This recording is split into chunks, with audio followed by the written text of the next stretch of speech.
Antes de iniciarmos, já se inscreva no canal, deixe seu like, comente e compartilhe nossos vídeos. Assim você ajuda o canal a continuar crescendo e chegando a cada dia mais longe. Tenham bons sustos. Era uma noite fria e garoenta de um sábado de outubro em São Paulo, o tipo de clima que parece ter sido feito sob medida para alimentar as histórias mais sombrias que a cidade sussurra. Eu, um estudante de história teimoso e cético, havia me juntado a um grupo para uma das famosas visitas noturnas ao Cemitério da Consolação. Meu objetivo era puramente acadêmico, ou assim eu tentava me convencer, buscando sentir a atmosfera do local para um trabalho sobre a arte tumular do século XIX. Mal sabia eu que, naquela noite, a história que encontraria não estaria apenas esculpida em mármore. O guia, um senhor de fala mansa e olhos que pareciam guardar os segredos daquele lugar, nos conduzia pelas alamedas escuras, iluminando com sua lanterna as esculturas de anjos que choravam perpetuamente e os mausoléus que se erguiam como pequenas e silenciosas igrejas particulares. A cada passo, a sensação de estar em um museu a céu aberto se misturava a um desconforto crescente, um peso no ar que a garoa fina parecia intensificar. Falávamos sobre os barões do café, sobre a Marquesa de Santos e sobre o monumental mausoléu da família Matarazzo, o maior da América Latina. Quando me afastei um pouco do grupo, queria fotografar uma estátua específica, uma figura feminina de feições trágicas, parcialmente coberta por musgo. O som das explicações do guia foi se tornando abafado, distante. Foi então que ouvi um som que não pertencia à narrativa histórica nem aos murmúrios dos outros visitantes. Era um choro baixo, um lamento feminino que parecia vir de dentro de um dos túmulos mais simples, um pouco mais adiante, na mesma viela de pedra. Aproximei-me com cautela, o coração começando a bater um ritmo mais acelerado. A curiosidade, essa inimiga da prudência, guiava meus pés. O choro ficou mais nítido, cortando o silêncio da noite. Parei em frente a um jazigo antigo, a inscrição quase ilegível pelo tempo. A porta de ferro, enferrujada, estava entreaberta, uma fresta escura que convidava e aterrorizava ao mesmo tempo. Hesitei, mas a necessidade de encontrar uma explicação lógica, talvez um animal, talvez o vento, me impeliu a empurrar a porta rangente.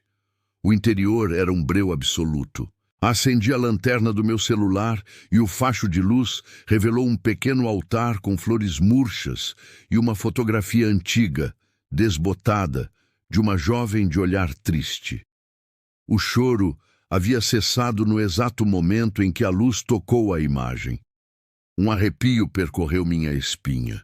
A temperatura pareceu cair drasticamente ali dentro. Quando me virei para sair, a porta de ferro bateu com uma força violenta, mergulhando-me na escuridão total. O som ecoou pela alameda silenciosa, mas para meu pavor, ninguém do meu grupo pareceu notar. Gritei, bati na porta, mas era como se o mundo exterior tivesse desaparecido. O único som era o da minha própria respiração ofegante. Foi quando senti um toque gelado no meu ombro. Virei-me abruptamente, varrendo a escuridão com a lanterna do celular. Não havia ninguém, mas a sensação persistia, uma presença inegável ao meu lado. Então, um sussurro, tão perto do meu ouvido que pude sentir um hálito frio. Por que me abandonaste? A voz era a mesma do choro, um lamento que agora se dirigia a mim. O pânico tomou conta de mim. Joguei-me contra a porta com toda a minha força, 1, 2, 3 vezes, até que a fechadura antiga cedeu e eu caí para fora, na viela de pedras molhadas. Levantei-me desorientado e corri na direção em que me lembrava de ter deixado o grupo. Encontrei-os perto do túmulo de Monteiro Lobato, ouvindo atentamente o guia, alheios ao meu terror.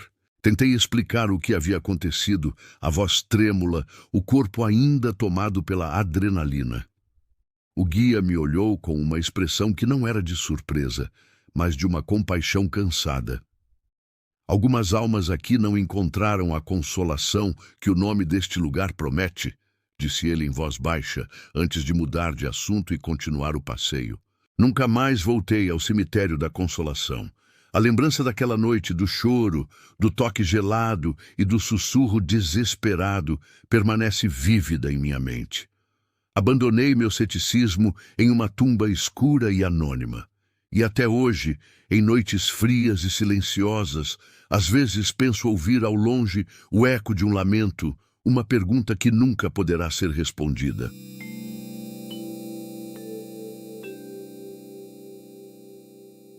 Meu nome é Thomas, e por mais que hoje eu seja um arquiteto que projeta arranha-céus envidraçados que tentam a todo custo tocar o futuro, uma parte de mim ficou presa para sempre em uma noite fria de agosto, no passado de mármore e silêncio do cemitério da Consolação. O que aconteceu naquela noite desafia a lógica que aplico em minhas plantas e cálculos, desafia a sanidade. Eu era um estudante universitário na época, fascinado pela arte tumular. Para mim, o Consolação não era um lugar de luto, mas a maior galeria de arte a céu aberto de São Paulo. Cada anjo de asas quebradas, cada efígie de olhar perdido, contava uma história sobre a opulência e a dor de uma cidade que não existe mais. Eu e minha amiga Júlia, que cursava História, decidimos que a única maneira de realmente sentir o cemitério seria visitá-lo à noite. Não em um desses tours guiados, com lanternas e histórias ensaiadas. Queríamos a experiência pura, o silêncio e as sombras. Pular o muro baixo perto da rua Mato Grosso foi mais fácil do que imaginávamos. Eram quase 11 da noite. A garoa fina e persistente de São Paulo começava a cair, e a cidade parecia ter esquecido que aquele quadrilátero de mortos existia bem no seu coração pulsante. Assim que pisamos na grama úmida do lado de dentro, o som da metrópole foi abafado, substituído por um silêncio denso, pesado, quase físico. Nossas lanternas cortavam a escuridão, revelando vultos que durante o dia eram apenas estátuas. À noite, elas ganhavam vida. Os anjos de bronze pareciam nos observar com seus olhos vazios, as virgens de mármore pareciam chorar lágrimas de verdade com a umidade da garoa. Caminhamos lentamente pelas alamedas principais, passando pelo túmulo imponente de Monteiro Lobato, pela cripta de Tarsila do Amaral. Júlia, com sua paixão por histórias, sussurrava sobre as vidas daquelas pessoas. Mas eu estava sendo atraído para as ruas secundárias, as quadras mais antigas e menos cuidadas, onde a vegetação crescia selvagem sobre os túmulos e o tempo parecia ter devorado os nomes nas lápides. Foi na altura da quadra 32 que o ar mudou. A temperatura, que já era baixa, despencou. A garoa fina se transformou em uma névoa rasteira que envolvia nossos pés e abafava ainda mais o som. Você sentiu isso? Sussurrei para Júlia, o vapor da minha respiração se condensando no ar. O frio? Sim, está congelante aqui. Ela respondeu, abraçando o próprio corpo. Não era só o frio. Era uma sensação de opressão. Como se o peso de todas as lápides ao redor estivesse pressionando meu peito. Então ouvimos um som sutil, quase imperceptível, como o de seda se arrastando sobre pedra. Veio de um mausoléu pequeno e escuro, um pouco mais à frente, cuja porta de ferro estava entreaberta, rangendo levemente com uma brisa que não existia. A curiosidade estúpida da juventude nos impeliu. Apontamos nossas lanternas para a fresta.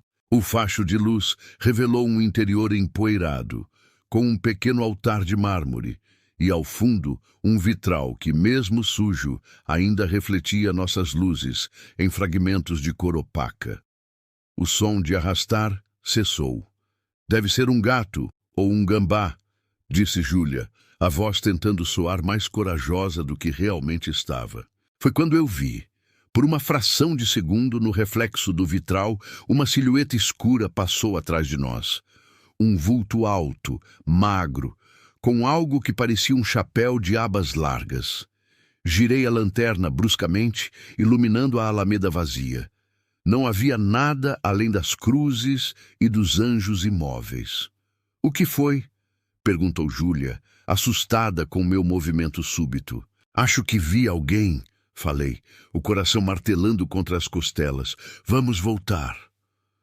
Mas quando nos viramos para refazer nosso caminho, o som veio de novo. Desta vez, mais perto. E não era um arrastar de tecido.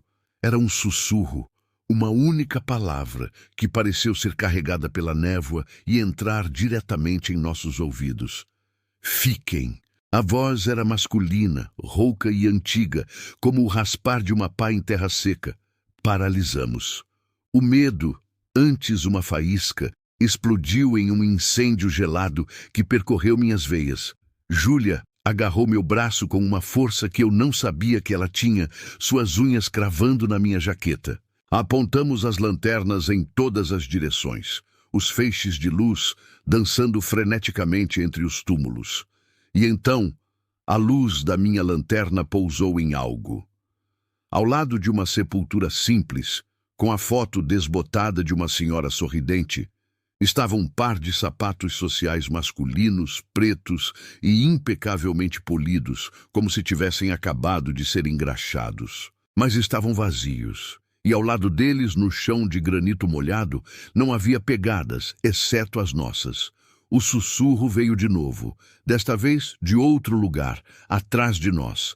"Não quero ficar sozinho." Foi o suficiente. O instinto de sobrevivência gritou mais alto que o terror paralisante. "Corre!" eu gritei puxando Júlia. Corremos desesperadamente, sem olhar para trás, o som dos nossos passos ecoando na quietude sepulcral. O ar parecia mais denso, mais difícil de respirar. Eu sentia uma presença gélida nos nossos calcanhares, um sopro frio na minha nuca.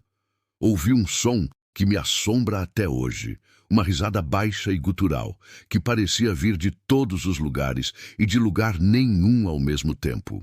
Não sei como encontramos o caminho de volta para o muro. Só sei que, ao escalá-lo e cair do outro lado, na calçada da civilização, com os carros passando e a vida acontecendo, senti como se estivesse emergindo de um afogamento. Estávamos ofegantes, enlameados e tremendo incontrolavelmente. Nunca falamos muito sobre aquela noite. Não havia explicação. Não era um guarda, não era um morador de rua. A sensação de mal antigo, de uma solidão palpável e faminta, não era humana. Até hoje, quando passo pela Rua da Consolação, desvio o olhar daquele muro alto. Evito até mesmo olhar as fotos do interior do cemitério. Porque às vezes, no silêncio da madrugada, quando o vento sopra de um jeito específico, eu juro que ouço um sussurro rouco, antigo, chamando meu nome, me convidando a voltar e a fazer companhia àquilo que vaga eternamente pelas quadras silenciosas da necrópole. E o medo que sinto é o mesmo daquela noite. O medo de que um dia eu não consiga resistir ao chamado.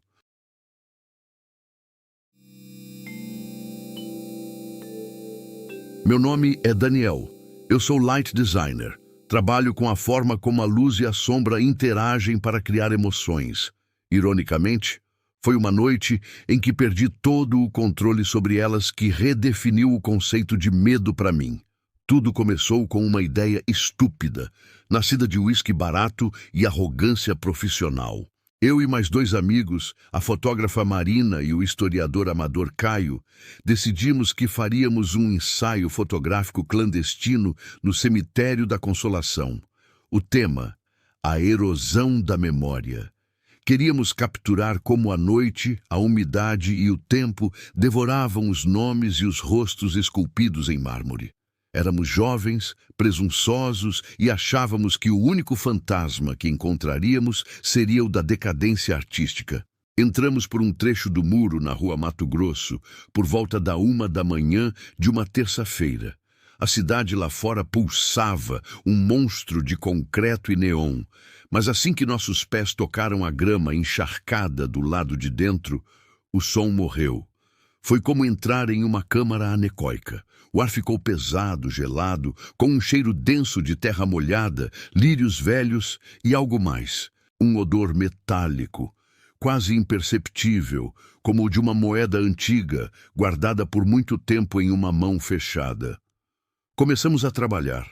Marina, com sua câmera de lentes claras, caçava texturas na pedra corroída. Caio sussurrava histórias sobre os barões do café sepultados ali, apontando para os mausoléus que pareciam pequenas fortalezas da morte. E eu pintava a cena com minhas lanternas de LED. Usava gelatinas de cor para dar tons azulados e âmbar às estátuas, criando um espetáculo silencioso e particular. Estávamos perto da quadra 12, onde os túmulos são mais antigos e apinhados. Eu me afastei um pouco para conseguir um ângulo melhor de uma escultura particularmente macabra. Um anjo com uma das asas quebradas, cujo rosto, em vez de sereno, era uma máscara de agonia. Enquanto ajustava o foco da minha lanterna principal, ouvi um som que não pertencia à nossa expedição. Um arrastar. Era um som baixo, rítmico. O som de tecido pesado sendo arrastado por um chão de pedra e folhas secas. Imediatamente, congelei. Fiz um sinal para Marina e Caio, que também pararam, os olhos arregalados na penumbra. O som continuou por alguns segundos e depois cessou. É o segurança, sussurrou Caio, a voz trêmula. Mas não havia o som de passos, nem o facho de uma lanterna oficial. Havia apenas o silêncio, agora mais pesado e ameaçador do que antes. Decidimos nos mover com mais cautela. Foi quando me senti observado. Não era a sensação vaga que se tem em lugares assim. Era específico, direto, uma pressão na minha nuca, como se um par de olhos estivesse fixo em mim, a poucos metros de distância, na escuridão entre dois mausoléus. Levantei minha lanterna mais potente, varrendo o local. Nada, apenas a umidade brilhando nas lápides e o musgo preto que parecia um veludo podre. Foi Marina quem viu primeiro. Ela soltou um arquejo sufocado, apontando a câmera para uma pequena capela familiar, cuja porta de ferro estava entreaberta. "Dani, ilumina ali, devagar", ela murmurou. Dirigi meu facho de luz para a fresta. A primeira coisa que vi foi o interior empoeirado, um altar com flores de plástico desbotadas. Então, meu cérebro processou o que a luz revelou, agachada no canto mais escuro. Era uma mulher, ou o que um dia fora uma. Estava de costas para nós, vestindo um vestido preto, de um estilo que parecia ser do início do século XX, agora puído e coberto de teia de aranha. Seu cabelo, longo e escuro, estava preso em um coque frouxo, e ela parecia estar cavando, com as próprias unhas. O som que ouvimos não era de tecido. Era o som de unhas arranhando e quebrando contra o piso de mármore da tumba. Um terror primitivo, puro e gelado, tomou conta de mim. Minhas pernas travaram. Eu não conseguia respirar. Caio estava branco como um dos túmulos, segurando a boca para não gritar. Lentamente, como em um pesadelo em câmera lenta, a mulher parou de cavar. Sua cabeça começou a virar em nossa direção. O movimento não era natural. Era rígido, com o som audível de estalos, como galhos secos se partindo. Eu deveria ter desligado a lanterna. Deveria ter corrido. Mas eu estava paralisado, hipnotizado pelo horror que se desdobrava. Primeiro, vimos o perfil. A pele era de um branco acinzentado, esticada sobre os ossos da face. Mas foi quando o rosto virou completamente para nós, banhado pela luz fria do meu LED, que minha sanidade se partiu. Os olhos. Não havia olhos. Apenas duas órbitas escuras, vazias, abissais, e a boca estava aberta em um ó silencioso, de eterna surpresa ou dor. Mas a pior parte, a imagem que queima atrás das minhas pálpebras toda a noite, era o rastro escuro que escorria dos cantos daquela boca silenciosa. Não era sangue. Era uma substância espessa, escura, como terra molhada, que manchava o queixo e o pescoço, desaparecendo na gola do vestido. O silêncio foi quebrado por um som que veio daquela boca sem voz. Não foi uma palavra, nem um grito.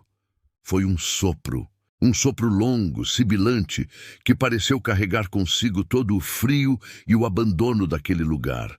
E naquele sopro eu senti o cheiro de terra remexida, de raízes e de decomposição. Foi isso que nos quebrou. Corremos. Corremos sem rumo, sem gritar. O medo era tanto que roubava o som de nossas gargantas. O barulho dos nossos pés desesperados nas alamedas de pedra era a única coisa real. Eu ouvia os arquejos de Marina atrás de mim, o tropeço de Caio. Não olhamos para trás. Sabíamos com uma certeza visceral que, se olhássemos, aquela coisa estaria ali, deslizando silenciosamente em nossa perseguição. Quando finalmente pulamos o muro de volta para a civilização, caímos na calçada como náufragos. Estávamos cobertos de lama, arranhados e tremendo violentamente. Um motorista de táxi parou, pensando que éramos vítimas de um assalto. Nunca mais toquei no assunto com Marina ou Caio. O ensaio fotográfico foi esquecido. Às vezes, nos encontramos por acaso, e há sempre aquele segundo de reconhecimento em nossos olhos, um pacto de silêncio sobre o horror que compartilhamos. Eu ainda trabalho com luz e sombra, mas agora eu sei a verdade. A escuridão total não é a ausência de luz. É uma presença, é um lugar. E às vezes, quando estou sozinho no escuro, ajustando um refletor, sinto uma corrente de ar fria na minha nuca e sinto o cheiro de terra molhada. E sei, com um pavor que gela minha alma, que algo daquela noite me seguiu para fora dos muros do cemitério e está apenas esperando a luz certa se apagar.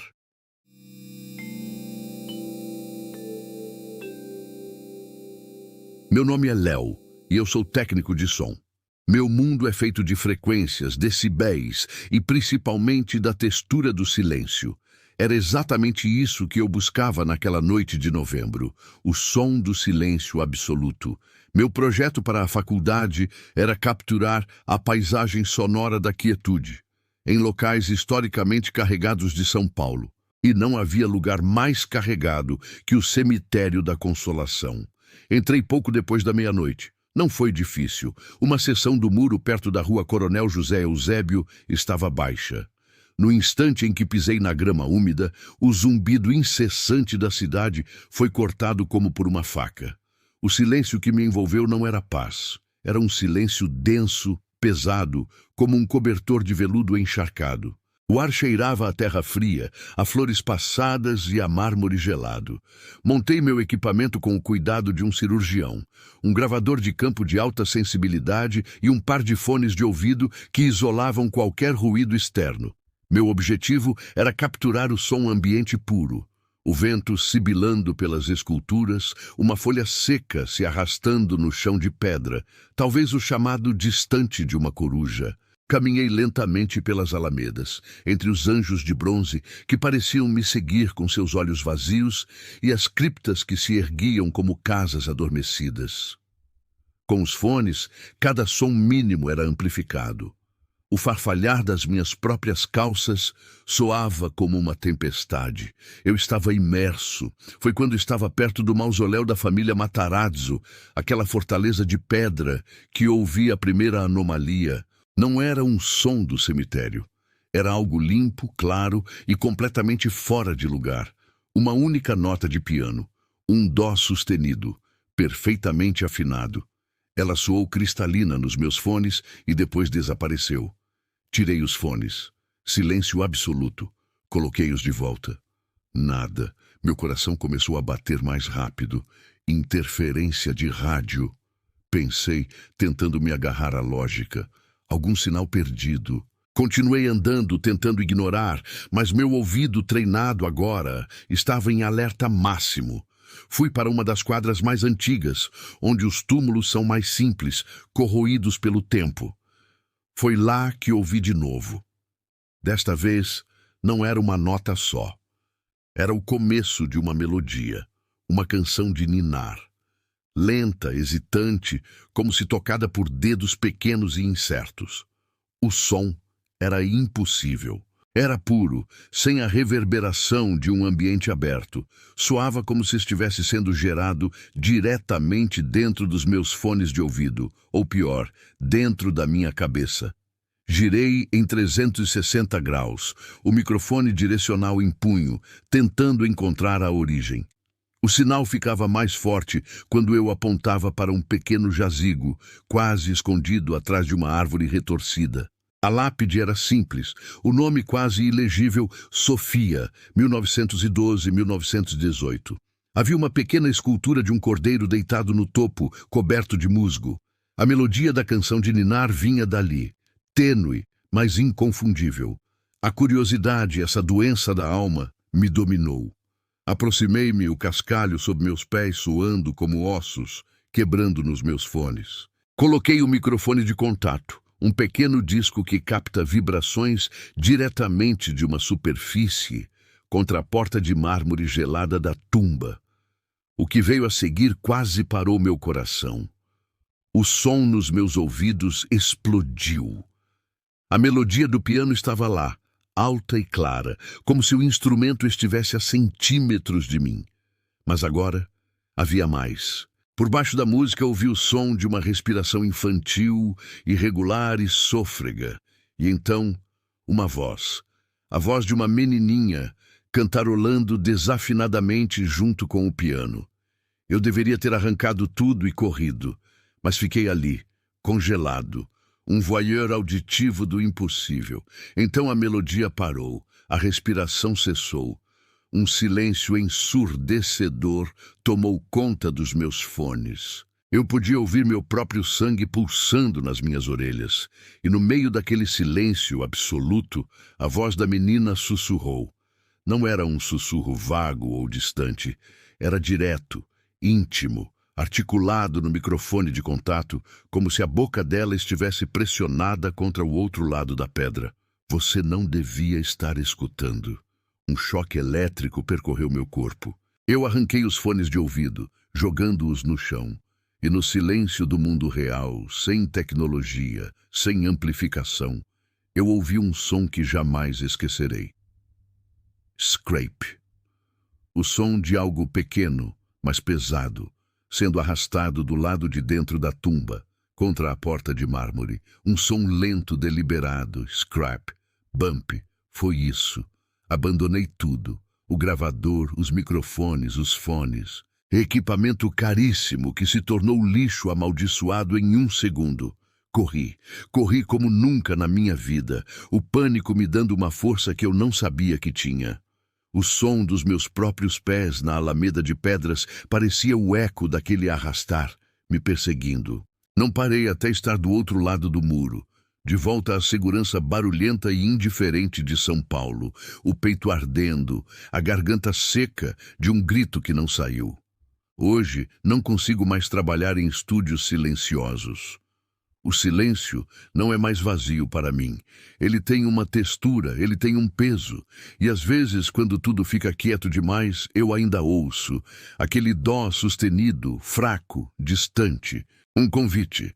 Uma lembrança de que eu escutei algo que não era para mim e de que, em algum lugar na escuridão fria da consolação, algo sabe que eu estava lá, ouvindo.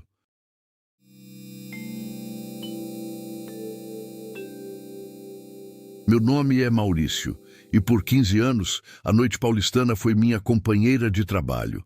Como fotógrafo freelancer, sempre busquei o inusitado, o ângulo que ninguém vê, a luz que transforma o banal em extraordinário. E foi essa busca que me levou, numa noite fria e úmida de junho, aos portões do cemitério da Consolação. A desculpa oficial era um ensaio sobre a arte tumular de Victor Brecheret, mas a verdade, a que eu mal confessava a mim mesmo, era a atração mórbida pelas lendas que assombram aquelas alamedas.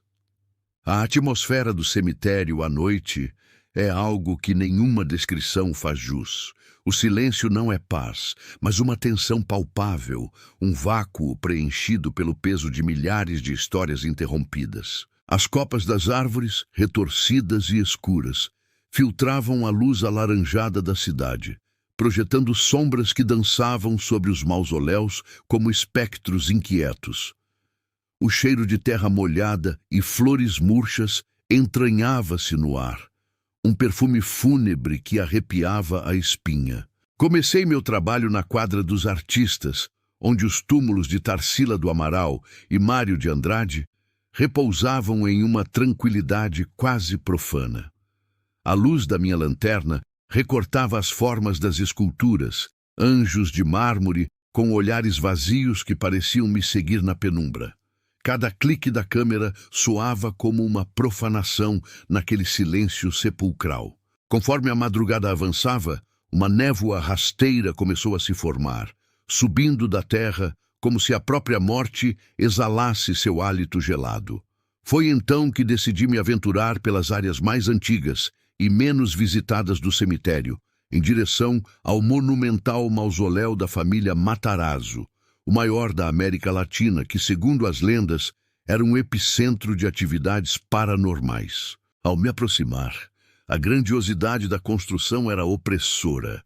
As esculturas de bronze, enegrecidas pelo tempo, pareciam se contorcer em agonia sob a luz da minha lanterna. Posicionei meu tripé, buscando o enquadramento perfeito, quando ouvi o primeiro som. Um arrastar metálico, lento e ritmado, vindo de algum lugar entre as tumbas. Parei, o coração martelando contra as costelas. O som cessou. Seguranças! Tentei me convencer, embora soubesse que as rondas noturnas eram raras e sempre anunciadas por rádios comunicadores. Continuei meu trabalho, mas a sensação de estar sendo observado era avassaladora. Cada sombra parecia se mover no canto do meu olho.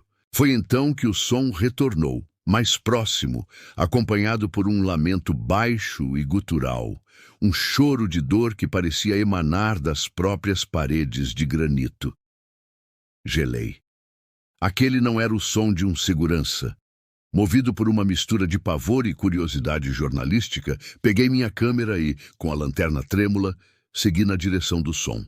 A névoa adensava-se a cada passo, e as lápides emergiam da bruma como dentes de pedra numa mandíbula disforme. O choro ficava mais nítido, entrecortado por soluços que ecoavam de forma antinatural entre os túmulos.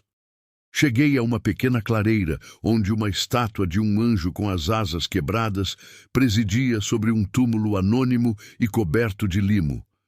E lá, de costas para mim, estava a origem do som. Uma figura alta e esguia, vestida com um macacão de trabalho surrado, cavava a terra com uma pá antiga e enferrujada. O som metálico era o da pá raspando as pedras. O lamento vinha dele. "Senhor?" chamei, a voz falhando. "Está tudo bem? O cemitério está fechado." A figura se imobilizou. Lentamente, muito lentamente, a cabeça começou a virar em minha direção. A luz da minha lanterna encontrou seu rosto, e o que vi fez meu sangue congelar. A pele era pálida, quase translúcida, esticada sobre os ossos de uma forma que o fazia parecer um cadáver ressecado. Os olhos eram duas cavidades escuras e fundas, desprovidas de qualquer brilho ou emoção. Mas o mais aterrorizante era a expressão de uma tristeza infinita, uma dor que parecia ter sido esculpida em suas feições por séculos de sofrimento. Ele não disse uma palavra. Apenas me encarou com aqueles olhos vazios, a boca entreaberta em um lamento silencioso. O choro que eu ouvira antes parecia agora ecoar dentro da minha própria mente. Em suas mãos, a pá não era apenas uma ferramenta, mas uma extensão de seu ser, gasta e sofrida como ele. Ergui a câmera instintivamente, mas minhas mãos tremiam tanto que mal conseguia segurá-la. A figura deu um passo em minha direção. O som de seus pés na terra úmida era o único ruído na noite. Atrás dele, notei que a cova que ele cavava já estava perigosamente funda. Foi quando a compreensão me atingiu como um soco no estômago. Eu não estava diante de um funcionário do cemitério. Eu estava diante do coveiro fantasma, a lenda que eu havia descartado como folclore barato. Diziam que ele era a alma de um antigo funcionário que, de tão apegado ao seu ofício, continuava a trabalhar mesmo depois da morte, abrindo covas para os recém-chegados ao seu domínio fúnebre. O pânico tomou conta de mim. Larguei meu equipamento e corri, tropeçando em raízes e lápides baixas, o som do arrastar da pá ecoando logo atrás. Não ousei olhar para trás, mas sentia sua presença, um frio anormal que me seguia, a personificação da própria morte em meu encalço. Corri como nunca na vida, o ar gelado queimando meus pulmões, até finalmente avistar o portão principal. Passei pelas grades como um possesso, e só parei quando já estava do outro lado da rua, ofegante, o corpo tremendo incontrolavelmente. Olhei para trás. O cemitério estava silencioso e imóvel, a névoa se dissipando lentamente sob a luz crescente da aurora. Não havia sinal de ninguém, meu equipamento fotográfico estava abandonado lá dentro. Nunca mais voltei para buscá-lo. Até hoje, quando fecho os olhos, vejo aquele rosto, aquelas órbitas vazias e a dor eterna que elas continham. Não sei o que teria acontecido se eu não tivesse corrido. Talvez ele só quisesse companhia em sua vigília perpétua. Ou talvez, apenas talvez, a cova que ele cavava naquela noite fria e úmida fosse para mim. Uma coisa eu sei. Há lugares onde os vivos não devem se aventurar depois que o sol se põe, e o cemitério da Consolação, com seus anjos de pedra e seu coveiro eterno, é um deles.